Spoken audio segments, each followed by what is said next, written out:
rekomendado sa World Health Organization.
Gamyo ang makaksyon, hindi mo ng WHO Safe Hand Challenge agad may handa sa coronavirus 2019. Padayon mga kaaksyon! Aksyon! Radio!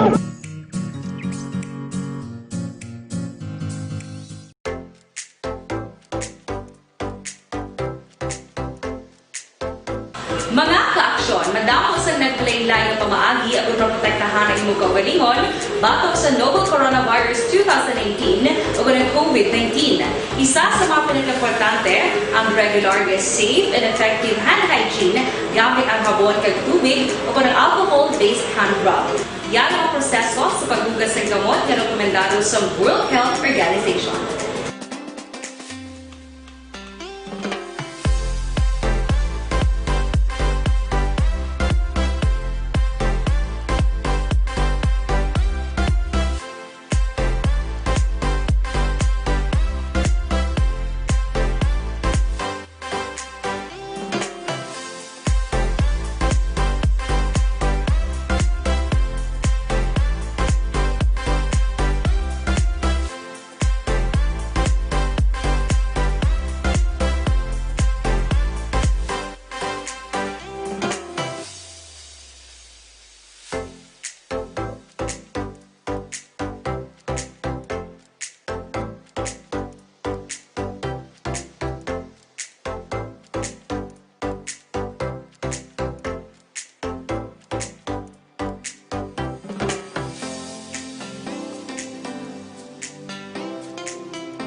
Lasay sa 8 Aksyon Radio Philippines Standard Time kagkaroon sa detalye na sang balita lokal. Patay ang mag-live-in partner matapos na ginluthang sa may sitio Buli, Barangay Rizal sa may syudad sang San Carlos Tacna, 7:45 kagabi, Hulyo 5. Ang nagklamatay ang Musanday Joselito Mahinay Hisman na 35 anyos sa Maricel Lumano, alasta 35 anyos parehas nga residente sang nasambit nga lugar. Samtang suspect ang inklala naman kay Jose Benji Mahinay Hisman, 40 anyos kag tanod sa Bacolod, Rizal sa syudad. Ginpahayag ni Police Major Marca Angelo Hungkong Hepe sang San Carlos PNP, una nga nag-inaway ang magutod bangod sa kwalta sang paho nga baligya antes sa ginpangluthang ang mga biktima. Sunod kay Hungko, nagapanulod sang paho sa sakong mag-live-in partner sang ini ang ginluthang sang suspeka gamit ang kalibre 45 kagalayon nga nagpalagyo. Inaway pinamilya nagwa ang motibo sa investigasyon sang San Carlos PNP. Suda pa kay Hungko, desidido nga magpasaka sang panumbugon ang mga pamilya sang biktima. Hilway na sa katalagman ang 5 sa 7 nga upod sa aksidente nga pagbunggo sa auto sa isa ka puloy-an sa barangay Napoles sa siyudad ng Bago sa tung Domingo sa gabi. Suro kay Police Major John Joel Batus-Batusan, ang hepe sa Bago PNP, nakagwa na ang duwa nga gindala sa Bago City Hospital apan nagapabilin pa sa Corazon Locsin Montelibano Memorial Regional Hospital ang 3 apang yara na sa maayong nga kondisyon. Padayon ang investigasyon sa otoridad sa mga aksidente, lakip na ang pagkuha ng impormasyon sa mga tao sa puloy-an nga ilan na bungguan. Sa nabaluan, sa sining aksidente, patay Sanday Ronald Sudoy kag John Marie Odani. Nagkalapidasan naman Sanday Joseph Bagatela, Rafi kag Romela Halea, Jujeta Kilantang kag Jody Abelio. Samtang wala sa karon nagapabor ang Bacolod City Health Office o na CHO sa ginadusosang hanay sa mga negosyante nga i-adjust ang pagpatuman sang curfew sa Bacolod. Umbisa alas 12 sang tungang gabi tubtob alas 4 sang kaagahon. Inengin pabutyag ni Dr. Luz Maapni ang tiglawas sang CHO sa committee conference sa ginpatigayon ni Councilor Archie Balibar kinasang hapon. Sa committee conference, ginpahayag ni Dr. Maapni nga posible mapasugot ang CHO nga amendahan ang ordinansa sa tion nga magnubo ang COVID-19 cases kung mag-operate ng biolab sa Corazon Locsin Montelibano Memorial Regional Hospital, ma-regulate ang pagpauli sa mga locally stranded individual kag maiwanan ang backlog sa mga test result. Ginpahayag naman ni Lieutenant Colonel Lavi Pange sa Bacolod City Police Office nga handa nga mag-adjust ang kapulisan sa pagpatuman sang curfew depende sa mangin nakasugtan sa mga opisyal. Sunod kay Pange, kung basihan ang ilang records ang ginpatuman ang curfew sa syudad, nagnubo ang crime rate kag ang traffic accident sa syudad sang Bacolod.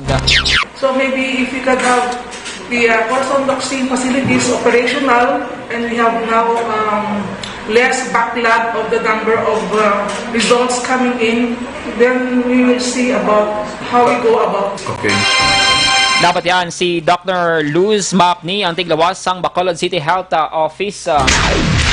Natapos na ang ginatukod nga Biosafety Molecular Laboratory sa Corazon Locsin Montelibano Memorial Regional Hospital. Sunod kay Dr. Julius Drilon, ang Chief of Hospital sa Corazon Locsin Montelibano Memorial Regional Hospital, sa Miyerkules nga adlaw magapatagayon ang biolab sa proficiency testing o kung ang last stage antes maghatag ang DOH sang license to operate.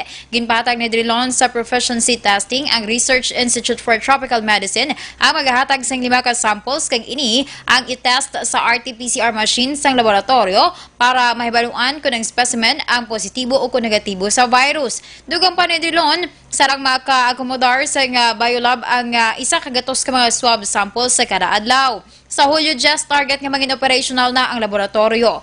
Buwas nga adlaw Hulyo 7, magabisita si Mayor Bing Leonardia, Vice Mayor Elcid Familiaran, Congressman Greg Gasataya, kag mga konsehal sa laboratorio. Sa Hulyo 11 naman, patigayonon ang formal nga inaugurasyon sang biolab. Proficiency test na kami. Ang proficiency test nga that is the last stage for bago i-issue ang license to operate. Ang kabahin sa pagpahayag ni Dr. Julius Drilon.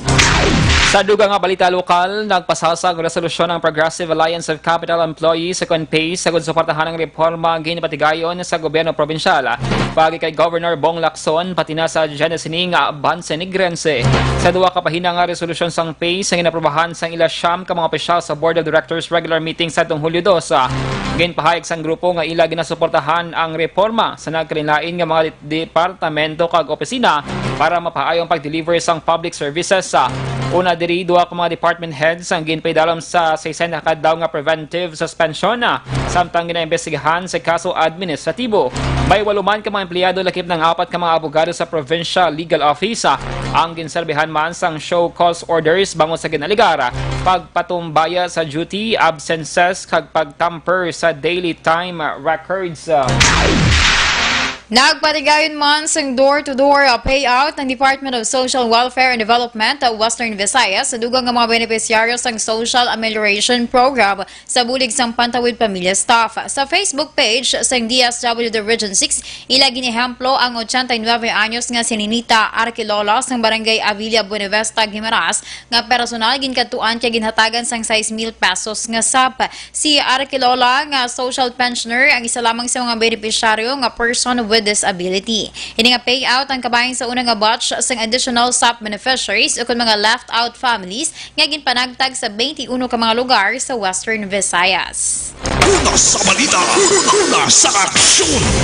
DTX 500 mga kaaksyon, ugali ang pag-inom sang DTX 500 nga may tatlo ka mga anti-diabetic properties sa quarantine nga nagapanubos ang glucose vicine nga nagakontrol sa mga blood sugar kag polypeptide nga may kaangay nga epekto sang insulin. Mag DTX 500 capsule sa kada adlaw. Ang produkto nga DTX 500 ang pwede na ma-order online kag ma-deliver sa inyong nga balay. Magbisita lamang sa www.kalusuganyan.ph or pwede man i-check ang Kalusugan Yan na Facebook page. Sa aton mga kaaksyon, pinaka-importante gid nga halungan nato ang aton man ikayong lawas agud malikawan ang mga sakit. Dapat epektibo man nga food supplement ang aton kinahanglan. Ginarekomendar ko sa inyo Santon Plus Gold. Mas ginpanami kag mas ginpepektibo magud mayara ini sang extracted nga mangosteen, balunggay, amarguso, garlic kag spirulina. Ang Santon Plus Gold epektibo nga magkabulig sa diabetes, mahigko dira nga dugo, hypertension, inflammation, bukol kag iban pa. Santon Plus Gold mabakal sa mga butika. Una sa balita, una sa aksyon. Detalye sang mga balita national pagkatapos gid lamang sinig.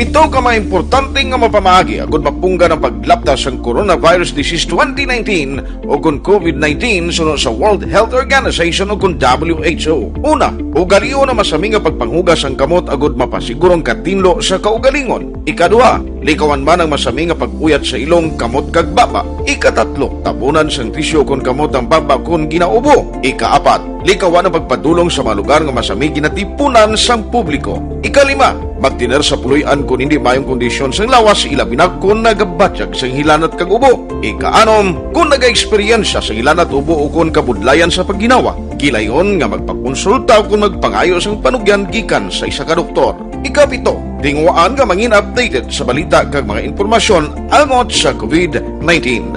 Ining apahanumdom ang ginatulong sa inyo sa kaluan sang World Health Organization, Department of Health kag Aksyon Radio Bacolod.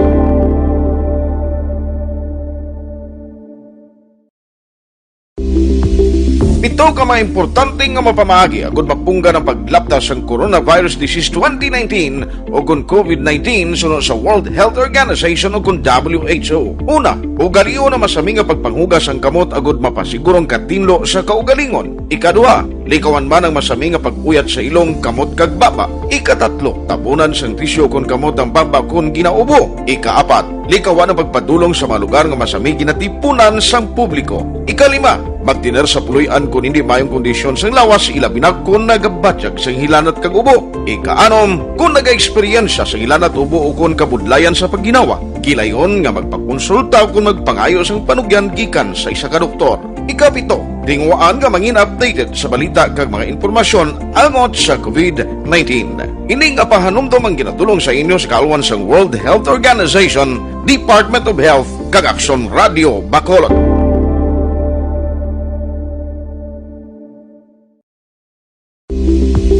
Ito ka mga importante nga mapamagi agud mapungga ng paglaptas ang coronavirus disease 2019 o kung COVID-19 sunod sa World Health Organization o kung WHO. Una, ugalion na masami nga pagpanghugas ang kamot agud mapasigurong katinlo sa kaugalingon. Ikadua, likawan man ang masami nga pag-uyat sa ilong kamot kag baba. Ikatatlo, tabunan sang tisyo kon kamot ang baba kon ginaubo. Ikaapat, likawan ang pagpadulong sa mga lugar nga masami ginatipunan sang publiko. Ikalima, magtiner sa puluyan kung hindi mayong kondisyon sang lawas ilabi na kung nagabatyag sang hilanat kag ubo. Ikaanom, kung naga-eksperyensya sa hilanat ubo o kung kabudlayan sa pagginawa. Gilayon nga magpakonsulta kung magpangayo sang panugyan gikan sa isa ka doktor.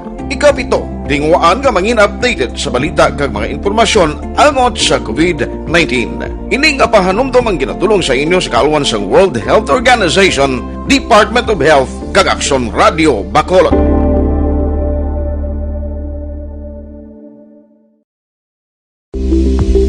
Ito ka mga importante nga mapamagi agud mapungga ng paglaptas ang coronavirus disease 2019 o kung COVID-19 sunod sa World Health Organization o kung WHO. Una, ugalion na masami nga pagpanghugas ang kamot agud mapasigurong katinlo sa kaugalingon. Ikadua, likawan man ang masami nga pag-uyat sa ilong kamot kag baba. Ikatatlo, tabunan sang tisyo kon kamot ang baba kon ginaubo. Ikaapat, likawan ang pagpadulong sa mga lugar nga masami ginatipunan sang publiko. Ikalima, magtiner sa puluyan kung hindi mayong kondisyon sang lawas, ilabi na kung nagabatyag sang hilanat kag ubo. Ikaanom, kung naga-eksperyensya sa hilanat ubo o kung kabudlayan sa pagginawa, kilayon nga magpakonsulta o kung magpangayo sang panugyan gikan sa isa ka doktor. Ikapito, tingwaan nga mangin updated sa balita kag mga informasyon angot sa COVID-19.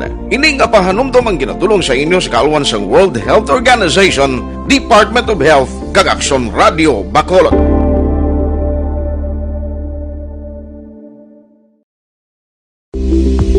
Pito ka mga importante nga mapamagi agud mapungga ng paglaptas ang Coronavirus Disease 2019 o kung COVID-19 sunod sa World Health Organization o kung WHO. Una, ugalion na masami nga pagpanghugas ang kamot agud mapasigurong katinlo sa kaugalingon. Ikadua, likawan man ang masami nga pag-uyat sa ilong kamot kag baba. Ikatatlo, tabunan sang tisyo kon kamot ang baba kon ginaubo. Ikaapat, likawan ang pagpadulong sa mga lugar nga masami ginatipunan sang publiko. Ikalima, magtiner sa puluyan kung hindi mayong kondisyon sang lawas, ilabi na kung nagabatyag sang hilanat kag ubo. Ikaanom, kung naga-eksperyensya sa hilanat ubo o kung kabudlayan sa pagginawa, kilayon nga magpakonsulta o kung magpangayo sang panugyan gikan sa isa ka doktor. Ikapito, tingwaan nga mangin updated sa balita kag mga informasyon angot sa COVID-19. Ining apahanumdom ang ginatulong sa inyo sa kaalwan sang World Health Organization, Department of Health kag Aksyon Radio Bacolod.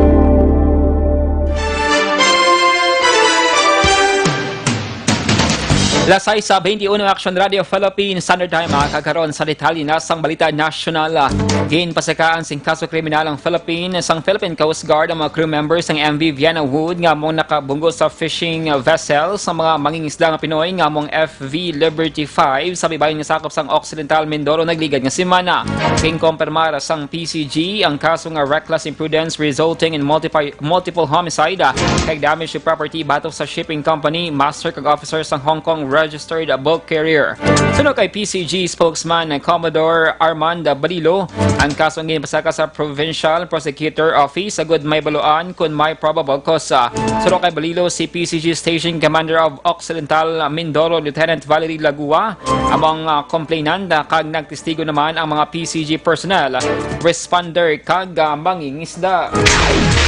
Istrikto nga ginatutukan sa karon sa Department of Health ang anong kalugar nga na-monitor nga may pagsaka sa kaso ng COVID-19. Sunod kay Health Undersecretary Sario Vergere, ang mga lugar ginalakipan sang Cebu City, Cebu Province, syudad sa Mandawi kag Lapu-Lapu sa Cebu, Quezon City kag Manila. Apang ginklaro ni Vergere nga ang pagdoble sang kaso ng COVID-19 sa bugos nga pungsod, masami nga ma-record sang sobra sa 7 ka adlaw kag 60% naman sang critical care facility sa pungsod ang okupado. Magluwas sa anong kalugar ang backlog sa COVID-19 results nga natalana pang ipagwa sa mga laboratories ang naglabot na sa 8,000 sa tubtob Hulyo 4.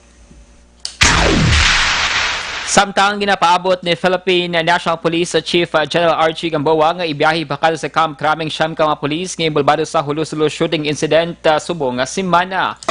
Ginpahayag ni Gamboa sa press briefing subong adlaw nga ang issue subong tungod isa sa siyam ka pulis ang naga-positibo sa COVID-19. Sunod kay Gamboa, nadiskubre nga naga-positibo ang isa sa siyam ka pulis matapos la una ginpaidalam sa swab test antas kung tani nga ibiyahe sa Campo Krame. Bangon sini ginatuginan temporaryo ni Gamboa kay Bang Zamoro Administrative Region Police Brigadier General Manuel Abu ang pagdala sa kapulisan naman nga adlaw subong nga semana sa Campo Krame.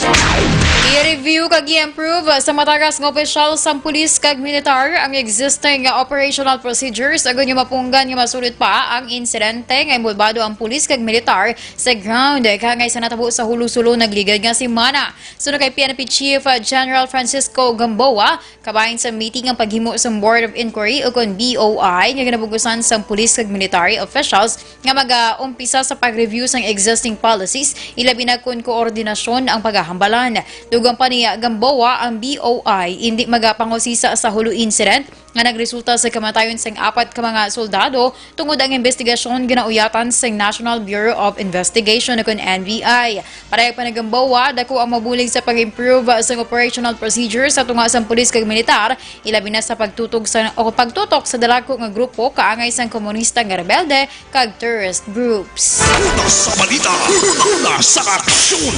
Lasay sa 24 Aksyon Radio Philippines Standard Time. Dugang nga mga balita pagkatapos gid lamang sini.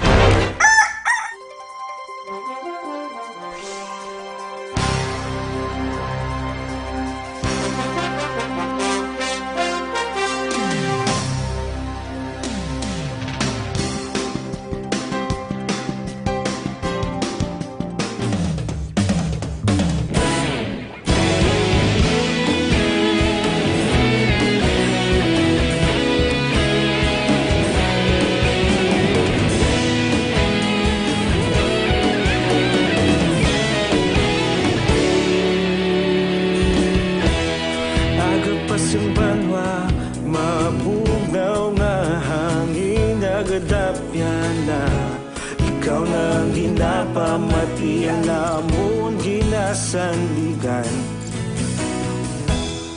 Tingog sang probinsya, kamatuuran ginapalap na minsay nga may dala paglaom kag kasanat.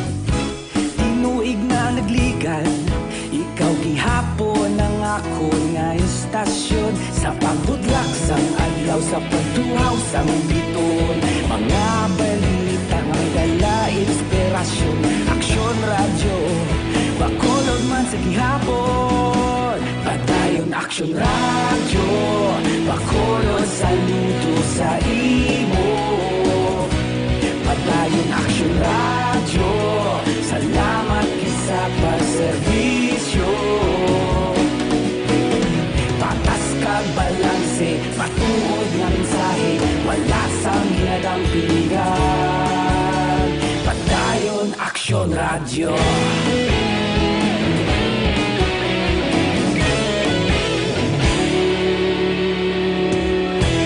Magkulon nun kag negosanon, inyong pamatian. Stasyon nga nagapalaplag sang kamatuuran. Mabakod nga prinsipyo, reporter handa sa serbisyo. Kahapon, karon kag sa gihapon, kita magapadayon. Tinuig na nagligan, ikaw gihapon ang ako nga istasyon sa pagbutlak sang adlaw sa pagtuhaw sang biton. Mga balita na may dala inspirasyon, aksyon radyo, bakolon man sa gihapon. Padayon aksyon radyo, bakolon saludo sa imo. Padayon aksyon radyo, salamat kit sa pagserbisyo.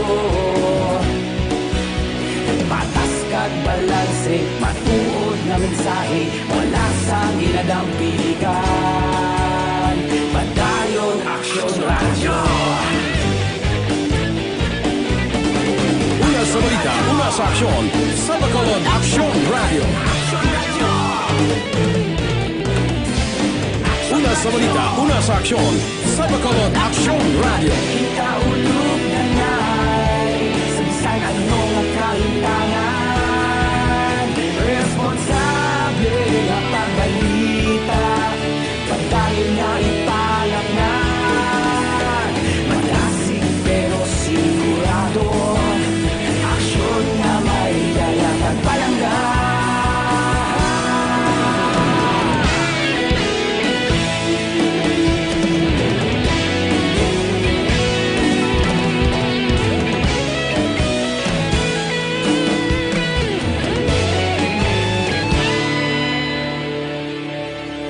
Padayon aksyon radyo, bakolod saludo sa imo. Padayon aksyon radyo, salamat kit sa pagserbisyo. Padayon aksyon radyo,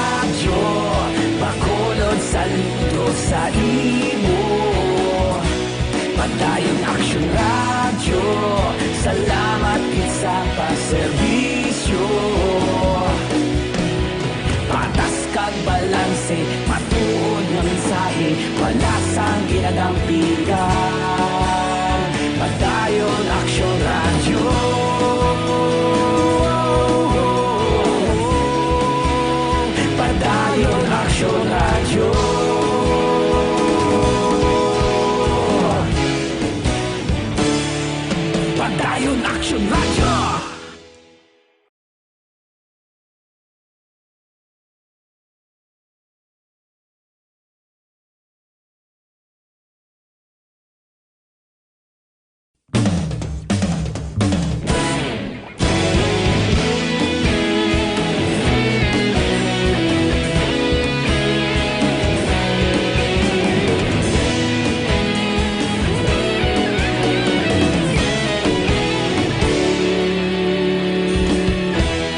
Agapasang banwa, mabugaw nga hangin agadapyan na ikaw nang ginapamatian namon ginasandigan.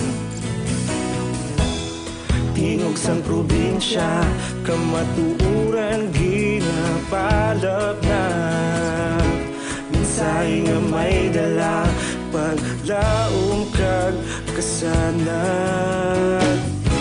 Tinuig na nagligan, ikaw gihapon ang ako nga istasyon. Sa pagdudlak sang adlaw, sa pagtuhaw sang biton, mga 34 katawang ginapatihan nga napatay, kalakip ang 14 nga yari sa nursing home matapos ang madamol nga ulan nga nagresulta sa pagbaha kag mudslide sa pila ka lugar sa Japan. Sa karon padayon ang pagpangita sa mga rescuers sa 14 nga na missing matapos ang baha nga nagapekto sa Kumamoto region, southwestern island sang Kyushu sa diin nagkalaguba ang mga balay ginano ng mga salakyan kag pagaguba man sa mga taytay. Ginkonfirmar naman sa regional government nga 18 ang patay kag 16 ang gindeklarar nga yara sa state of cardiorespiratory arrest. Ang termino nga ginagamit sa Japan tubtub wala pa na deklarar sang doktor. Una sa balita, una sa aksyon.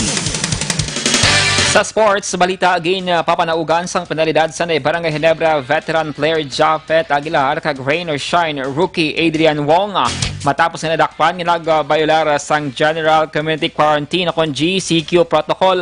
Si Wong Aguilar ang nakitaan nga nagahampang sang 515 sa isa ka practice facility sa San Juan sa isa ka video nga nag-viral sa social media. Ang 515 games ang ginadalian sa mga lugar lagin paidalom sa GCQ lakip na sa Metro Manila. Ginanunsyo sang PBA nga ang duha ang ginpapanaugan sang penalidad nga 20,000 pesos sa kada isa kag magapaidalom sa 30 oras nga community service. Una sa balita, una sa aksyon. Kag sa atong balita entertainment, ang malapad nga koalisyon sa mga artista, legislators, journalists, educator kag iban pa nga multi-sectoral personalities ang bagwa sang ikaduha nga version sa ginakabig nga much take about o kun much talk about ang The Great Dictator protest video batok sa bag ulamang ginpermahan bilang layi nga anti-terror law. Ang video ginalakipan sa Tagalog translation sang speech sang Hollywood icon nga si Charlie Chaplin sa iya 1940 nga movie nga The Great Dictator Against Tyrants. Ang ginpost subong adlaw Lunes sang direktor nga si Chuck Gutierrez. Ginatrabaho ni Gutierrez ang video sa sulod sang 3 ka semana kaupod ang mga madamo nga personalidad nga nagboluntaryo sang ila serbisyo para sa proyekto. Kalakip sa mga bago nga participants amo si national artist nga si Ben Cabrera, anay Chief Justice Lourdes Sereno, aktor nga si John Lloyd Cruz, Director Love Diaz, Attorney Chal Jukno kag journalist nga sanday Maria Ressa kag Indaya Vargona. Una sa balita, una sa aksyon. Lasay sa 33 sa Aksyon Radio Philippines Standard Time inyo nabatian ang kabugusan nga mga balita sa Aksyon Balita Evening Edition karon nga adlaw Lunes sa Hulyo 6 tuig 2020. Sa liwat kaming inyo mga tagbalita. Aksyon and Defensor. Kag Aksyon Dale Salazar. Una sa balita, una sa Aksyon Sa Bacolod Aksyon Radio. Aksyon Radio Live. Manila Broadcasting Company.